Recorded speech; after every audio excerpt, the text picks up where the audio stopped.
किसी ने सबने अपना अपना जो वर्जन था, जो भी घटना के संबंध में जानकारी थी उसके बारे में बताया गया। इसके साथ ही हमारी अलग अलग टीमें पूरे एरिया में सीसीटीवी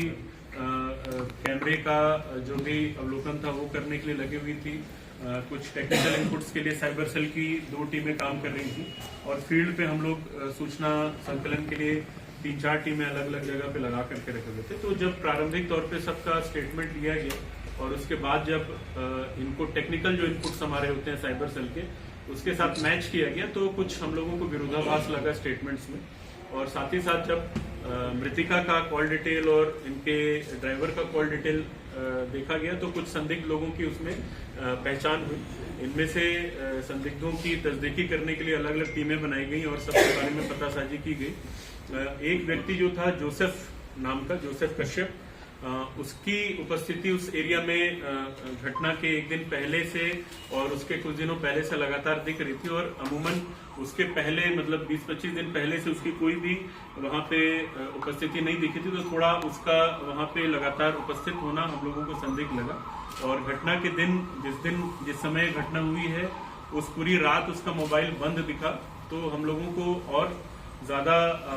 संदेह हुआ कि इसका कुछ ना कुछ इस घटना से लेना देना है। जब उसके बारे में पता किया गया तो पता चला जो ड्राइवर रोहित कश्यप है ये उसका पुराना पहचान वाला रहा है और इन दोनों की पहले ही से पारिवारिक संबंध रहा है। तो हम लोगों ने इस संदेह के बेसिस पे जोसेफ को बुलाया,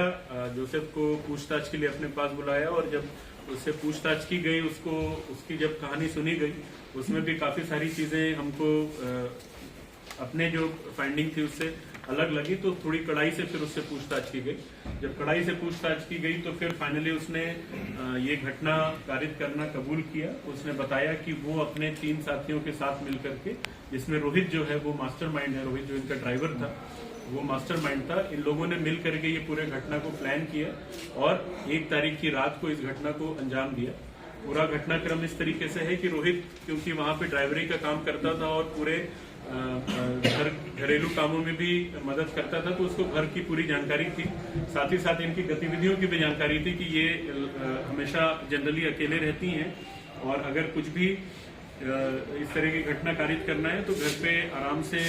किसी भी समय इस तरह की घटना कारित की जा सकती है। क्योंकि शादी का माहौल था, घर में लगातार खरीदारी हो रही थी, तो इसको ये भी पता था कि घर में कुछ पैसे रहते हैं, साथ साथ सोने चांदी की खरीदारी भी पिछले कुछ महीनों से लगातार चल रही थी। तो इन सब चीजों को देख करके क्योंकि रोहित इसका खुद का जो इकोनॉमिक बैकग्राउंड है बहुत स्ट्रांग नहीं है, पैसे वगैरह की आवश्यकता इसको रहती है, तो इसने अपने दोस्तों के साथ मिलकर के प्लान बनाया कि ऐसा करते हैं कि ये एक सॉफ्ट टारगेट है, इसको हम लोग प्रयास करते हैं यहाँ से हम लोगों को कुछ ना कुछ अच्छा पैसा